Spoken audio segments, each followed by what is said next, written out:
തലസ്ഥാനം എന്ന് പറയുന്ന സിനിമയാണ് ആദ്യമായിട്ട് ആ ശ്രേണിയിൽപ്പെടുത്താവുന്ന ഞാനും ഷാജിയും ഒരുമിച്ച് ചെയ്ത ആദ്യത്തെ സിനിമ. ആ സിനിമ നൽകിയ പ്രചോദനമാണ് പിന്നീടുണ്ടായിട്ടുള്ള ഞാനും ഷാജിയും ഒരുമിച്ച് ചെയ്തിട്ടുള്ള എല്ലാ സിനിമകളും.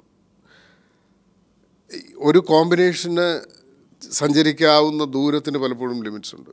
നമ്മൾ ഒരു 4 വർഷത്തിനിടയ്ക്ക് അല്ലെങ്കിൽ 3 വർഷത്തിനിടയ്ക്ക് ആ നിലയ്ക്ക് ആ ശ്രേണിയിൽപ്പെട്ട അതേ ധാരയിൽപ്പെട്ട 5 സിനിമകൾ 6 സിനിമകളോളം ഉണ്ടായി ഞാനും ഷാജിയും ഒരുമിച്ചുള്ള ഒരു കോമ്പിനേഷനിൽ. അതിനൊരു ലിമിറ്റുണ്ട്. ഇത് എല്ലാ കാലവും ആവർത്തിച്ചു കൊണ്ടിരിക്കുക എന്ന് പറയുന്നത് പലപ്പോഴും മനുഷ്യസാധ്യമല്ല. ഒരു തലസ്ഥാനം വരുന്നു, അതിനുശേഷം സ്ഥലത്തെ പ്രധാന പയ്യൻസ് വരുന്നു, ഏകലവ്യൻ വരുന്നു, പിന്നെ മാഫിയ, കമ്മീഷണർ, കിങ്. 6 സിനിമകളാണ് ഒരുമിച്ച് ഒരേ ധാരയിൽ വരുന്നത്. അത് കഴിഞ്ഞപ്പോൾ ആ വഴിയിൽ എങ്ങോട്ട് സഞ്ചരിക്കണമെന്ന് എന്നെ സംബന്ധിച്ചിടത്തോളം പൂർണ്ണമായ ഒരു ബ്ലോക്കിലാണ് ഞാൻ ഒരു തടഞ്ഞു നിൽക്കുന്നത് പോലെ ഒരു ബ്ലോക്കിലേക്കാണ് ആസ് എ റൈറ്റർ ഞാൻ കിങ് എന്ന് പറയുന്ന സിനിമയ്ക്ക് ശേഷം ചെന്ന് നിൽക്കുന്നത്. അപ്പോൾ അത് ബ്രേക്ക് ചെയ്യാൻ പറ്റാത്തതുകൊണ്ടാണ് പിന്നെ ആ കോമ്പിനേഷനിൽ അതേ ധാരയിലുള്ള സിനിമകൾ ചെയ്യാൻ ധൈര്യമില്ലാതെ പോകുന്നത്. അതിനപ്പുറത്തെ സിനിമയാണ് പിന്നെ ആവശ്യപ്പെടുന്നത്. ഇപ്പോൾ ഏകലവ്യൻ കഴിഞ്ഞിട്ട് കമ്മീഷണർ വരുമ്പോൾ മാഫിയ വരുമ്പോൾ ഏകലവ്യൻ്റെ അത്രയും വന്നില്ല എന്ന് പറയും. നമ്മൾ തിയേറ്ററിൽ ആളുകളോടൊപ്പം സിനിമ കണ്ടിരുന്നു. കമ്മീഷണർ കാണുമ്പോൾ ഇതേപോലെ അതിൻ്റെ തൊട്ട് മുമ്പുള്ള ഒരു സിനിമയുമായിട്ട് അതിനെ കമ്പയർ ചെയ്യും. ഇങ്ങനെ ഒരേ നിരക്കുള്ള സിനിമകൾ സംഭവിക്കുകയും അതിനെല്ലാം പ്രേക്ഷകർ താരതമ്യം ചെയ്യുകയും അതിനപ്പുറത്തേക്കുള്ള സിനിമ തരാൻ ആവശ്യപ്പെടുകയും ചെയ്യുമ്പോൾ എൻ്റെ ബുദ്ധിക്കും എൻ്റെ പ്രതിഭയ്ക്കും അത് എത്രമാത്രം പരിമിതിയുണ്ട് എന്ന് ഞാൻ ഓരോ തവണയും തിരിച്ചറിയുകയാണ്. അതിനെ ബ്രേക്ക് ചെയ്യാനുള്ള പ്രതിഭ എനിക്കില്ലാത്തത് കൊണ്ടാണ് അങ്ങനെയുള്ള ഒരു പരീക്ഷണത്തിന് പിന്നീട് ഷാജിയും ഞാനും തമ്മിലുള്ള കോമ്പിനേഷനിൽ മുതിരാതിരുന്നത് ദീർഘകാലം. 95-ന് ശേഷം ഞങ്ങൾ പിന്നെ സിനിമ ചെയ്യുന്നത് കിങ് ആൻഡ് ദ കമ്മീഷണർ 17 വർഷത്തിന് ശേഷമാണ് ഒരുമിച്ചൊരു സിനിമ ചെയ്യാനുള്ള ധൈര്യവും സാഹചര്യവും ഉണ്ടാകുന്നത്. അപ്പോൾ ഈ ഒരേ പ്രകടനം ആവർത്തിച്ചു കൊണ്ടിരിക്കുക എന്ന് പറയുന്നത് അസാധ്യമാണ് പലപ്പോഴും. ഞാനും രഞ്ജിത്തും 2 വഴിയിലുള്ള സിനിമകൾ എഴുതുന്ന ആളുകളാണ്. ഒരേ സമയം കമേഴ്ഷ്യൽ സിനിമയിൽ വളരെ സക്സസ്ഫുള്ളായിട്ടുള്ള ഒരു ടൈം ഒരു പീരീഡ് ഷെയർ ചെയ്ത ആളുകളാണെങ്കിലും രഞ്ജിത്തിൻ്റെ സിനിമകൾ എൻ്റെ സിനിമകൾ പോലെയല്ല. വേറൊരു സെറ്റിംഗ് ആണ്. രഞ്ജിത്തിൻ്റെ ഹ്യൂജ് ഹിറ്റുകളെല്ലാം തന്നെ വേറൊരു തരം സിനിമയാണ്. 6-ാം തമ്പുരാനാവട്ടെ, നരസിംഹമാവട്ടെ, ദേവാസുരമാവട്ടെ, ഇതെല്ലാം വേറെ തരം സിനിമകളാണ്. എൻ്റെ സിനിമകളുമായിട്ട് പ്രത്യേകിച്ച് ഒരു താരതമ്യമില്ല. 2 പേരുടെയും 2 തരം വഴികളാണ്, 2 വഴികളാണ്.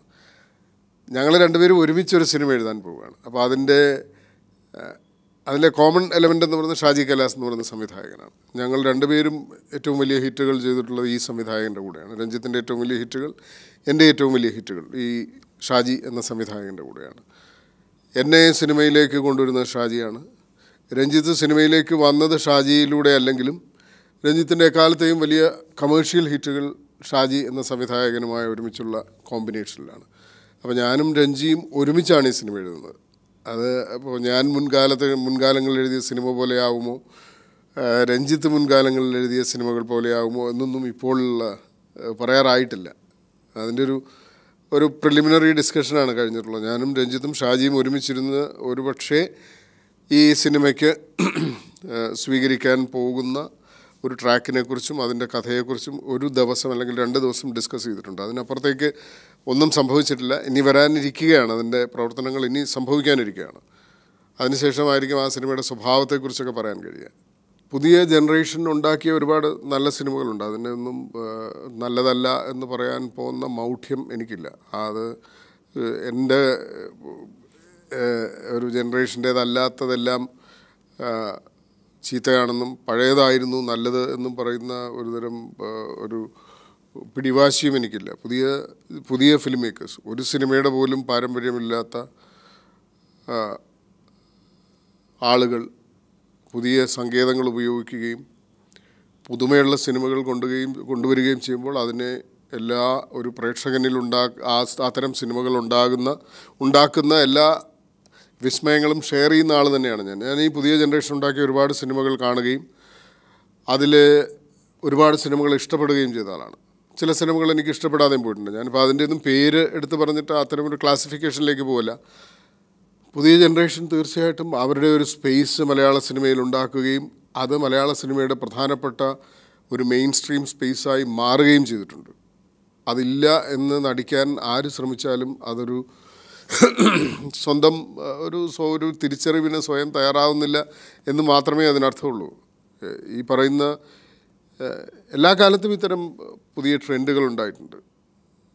ഞാൻ നേരത്തെ പറഞ്ഞതുപോലെ ഐ വി ശശി ഉത്സവം എന്ന് പറയുന്ന സിനിമ ചെയ്യുമ്പോൾ, അവളുടെ രാവുകൾ എന്ന് പറയുന്ന സിനിമ ചെയ്യുമ്പോൾ, കെ ജി ജോർജ് യവനിക എന്ന് പറയുന്ന സിനിമ ചെയ്യുമ്പോൾ, ഇരകൾ എന്ന് പറയുന്ന സിനിമ ചെയ്യുമ്പോൾ, അപ്പോൾ ആദാമിൻ്റെ വാരിയല് പോലെ ഒരു സിനിമ, പിന്നീട് അത്രയും ധീരമായ ഒരു സിനിമ എവിടെയാണ് മലയാളത്തിലുണ്ടായിട്ടുള്ളത്?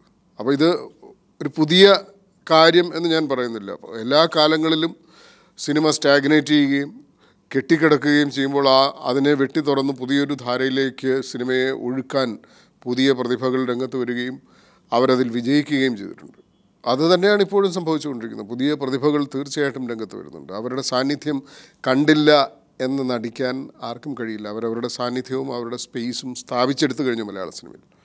പിന്നെ ഒരു പ്രത്യേകത എന്ന് പറയുന്നത്, പണ്ട് സിനിമ ഉണ്ടാക്കാൻ സാങ്കേതികമായ ഒരുപാട് ബുദ്ധിമുട്ടുകളുണ്ടായിരുന്നു.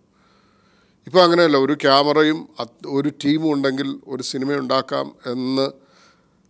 എന്ന ഒരവസ്ഥയിലേക്ക് സിനിമയുടെ ഒരു മേക്കിങ്ങിൻ്റെ പശ്ചാത്തലം മാറിയിട്ടുണ്ട്. അത് വളരെ കംഫർട്ടബിളായിട്ട് സിനിമ ചെയ്യാൻ ഒരു മൂലധനവും, പ്രത്യേകിച്ച് വലിയ മൂലധനമില്ലാതെ രംഗത്തേക്ക് വരുന്ന ആളുകൾക്ക് അവസരം ഉണ്ടാകുന്നു എന്നുള്ളത്. അതുകൊണ്ടാണ് ഒരു വർഷം ഇത്രയധികം സിനിമകൾ ഉണ്ടാകുന്നത്. അതിൽ വളരെ കുറച്ച് സിനിമകളെ നന്നാവുന്നുള്ളതായിരിക്കാം, പക്ഷേ ഒരുപാട് സിനിമകൾ ഉണ്ടാകുന്നു, അതിൽ പരീക്ഷണങ്ങൾ ഉണ്ടാകുന്നു. തീർച്ചയായിട്ടും ഒരു കാലം മാറുന്നു എന്നുള്ളതിനോട് പുറംതിരിഞ്ഞ് നിൽക്കുക അസാധ്യമാണ്.